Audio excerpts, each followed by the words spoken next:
It had all the time, those years it had been in Scotland, it had been known as Erin.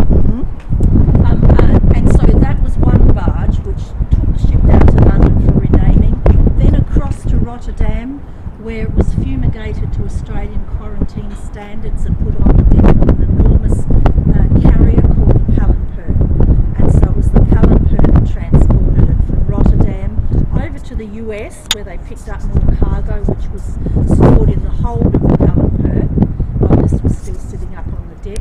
Service in life. Yeah. Yes. Even though it was built in England, doesn't matter. Yeah, It was no, for here and here alone. Yes, that's right. So it's sitting up so high. It's so it's huge, Isn't it? Well, you can't get the full perspective of it. Well, normally you don't see a ship that much out of the water, No, you see, no, so that's no, you one don't. thing about it. Yeah. And it's up very high because the middle of last year we jacked it up about 4.5 metres at the it needs to be that high. The wheels that are going to wheel it off the barge to get underneath. Now they're called self-propelled modular transporters, or SPMTs, and that little exercise is going to be conducted by the Submarine Corporation, which is just down the river here and on the other side, and they're going to do that as a training exercise. Wow. Which is absolutely brilliant from our perspective, because their personnel will do it, they have the equipment, and it won't cost us anything. Wow. It's a win. It is an absolute win. So Kangaroo Island, on that particular return journey, they were going to sail around the Horn, and so it had turned to the east, but somehow the rudder was lost, and the seas were rough, but they weren't the worst seas that they'd ever encountered.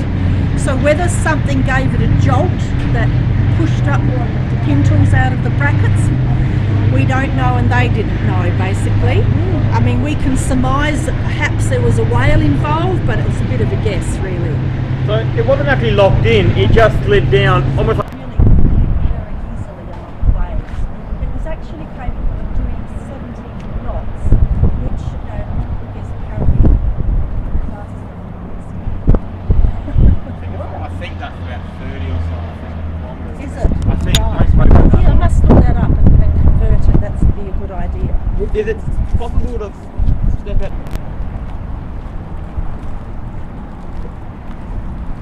Doing a tour of the city of Adelaide, so I haven't spoken up until this point, letting the guide inform us on all the points. We're trying to get good footage because it's still in dock, so I'm trying to get some good angles.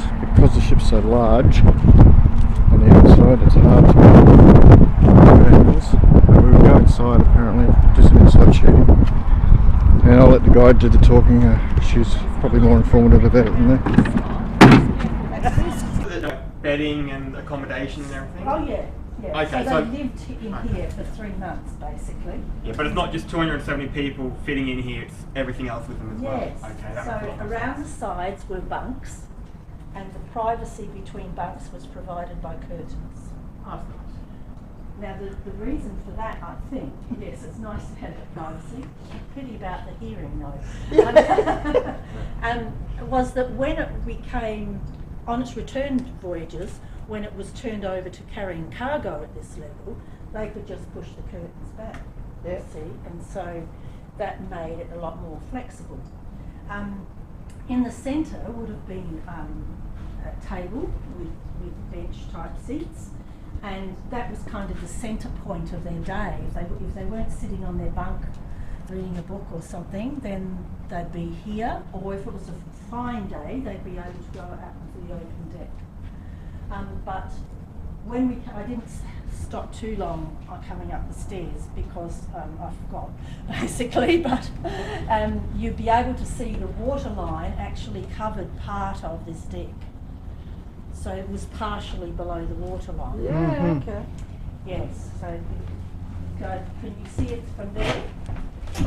There's actually a,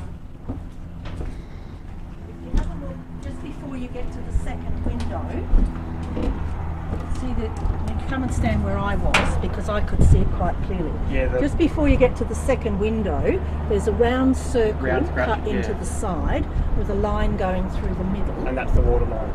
And so the line through the middle indicated that you should not load the ship so that the water became above that line. Oh, okay. The modern version of it is called the Plimsoll line. At the time that that was put onto the ship, the Plimsoll line had not yet been officially identified or approved. So this was called Lloyd's Rule. So carved into the side there, on either side, is an L and an R.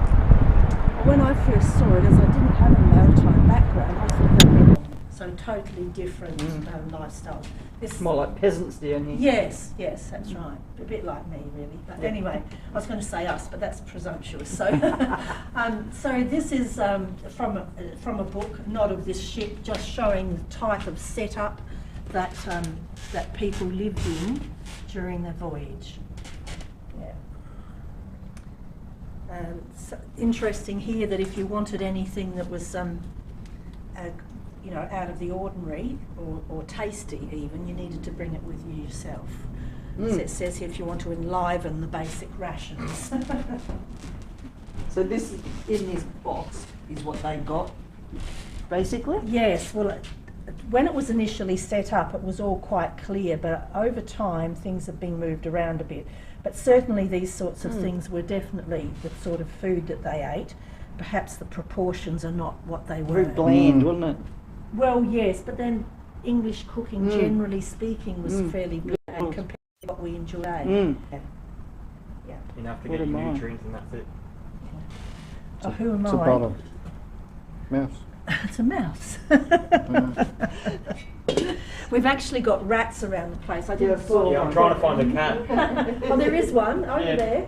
Oh, there. She's oh. holding it. That's it. We get children to count the number of rats, and then when they go downstairs, they get a reward for getting the number right. Oh. Mind you, the right number could be anywhere between 5 and 13. When No- in no one fact, there are remembers. 9. But we just don't like to say to the child, no, You're you wrong. didn't No, you're count an right. idiot. Do better next time. Yes. Yeah, so the cabin trunk, of course, Oh. that's it's all right, can't do any damage. Cabin trunk, a cabin trunk this size would hold the belongings for an entire family on a voyage. I think they had one opportunity during the voyage to access any luggage that they had down in the hold, and that was around the time they were approaching the equator. I guess they thought they needed lighter Change of clothing, Yeah. Yeah, so I can't imagine what the atmosphere in here would have been like, given that the port through ill health retired here at quite a young age and became a harbour master in Port Adelaide, and 2 of his descendants are tour guides here on Tuesdays.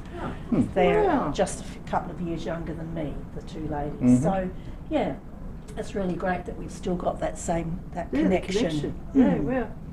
Yes. So this is the chap who allowed the ship to run aground.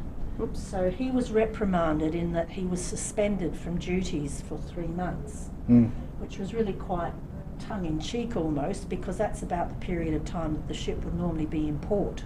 Because remember I said that it takes about 3 months for the journey, Yep.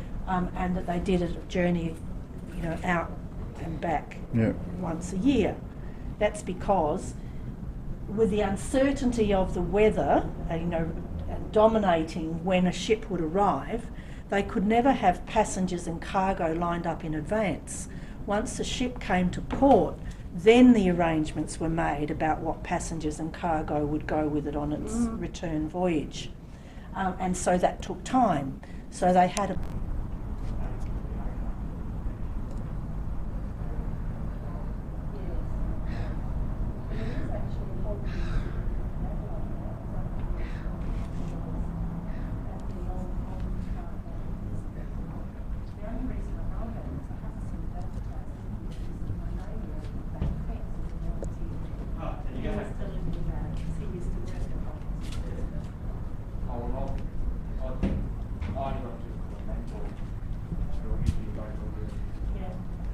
It's definitely something that you don't think is going to do anything for you, being a volunteer. Yes, but it does, doesn't it? But the sense of satisfaction you get. Yes, not only of what you've done.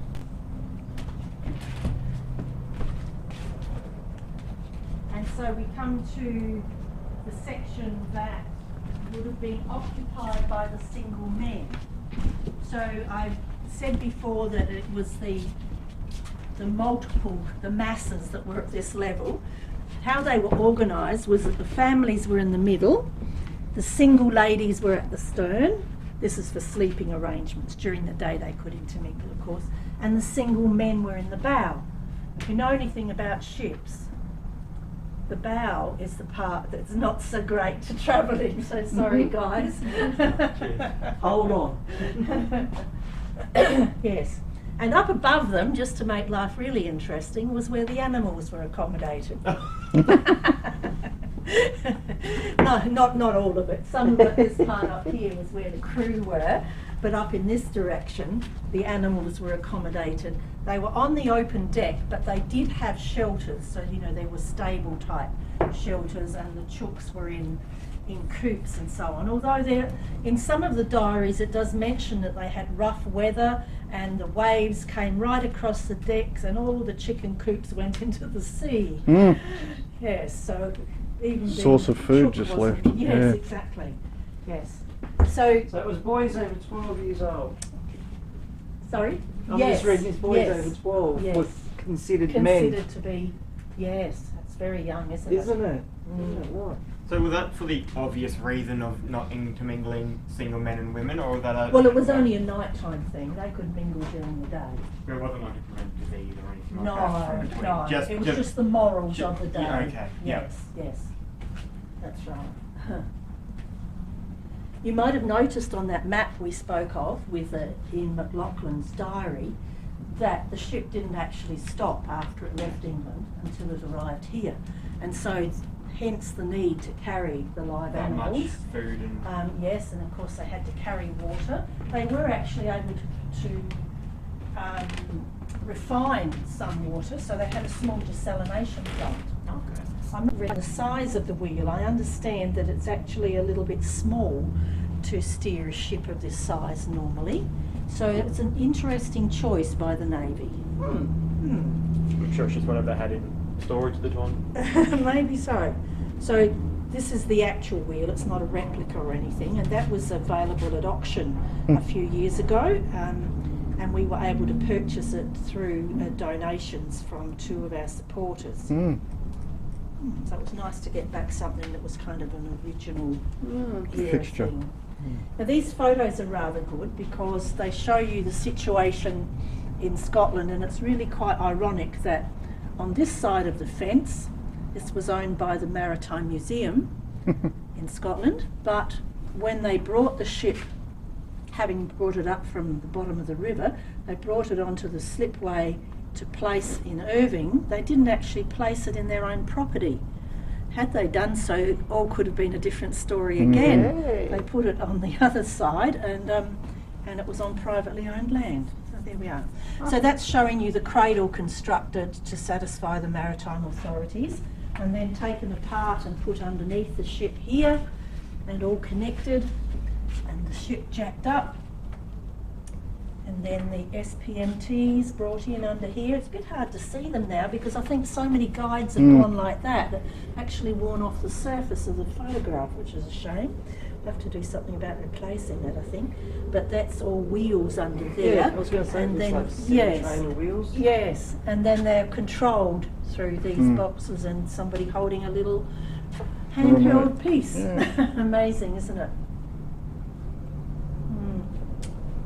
Wow.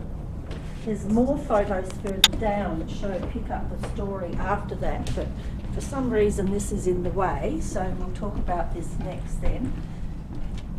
Now you know, I've already seen this and I've explained about it down when we were down on the barge, but I said we'd be able to see the elements up closer.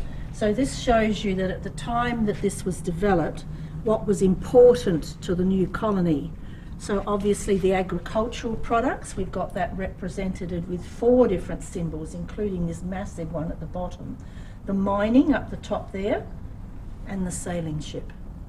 Because not only was the sailing ship the only connection back to wherever they'd all come from, but it was also the only means of transportation of goods, at least, and mostly people, around the coast of South Australia.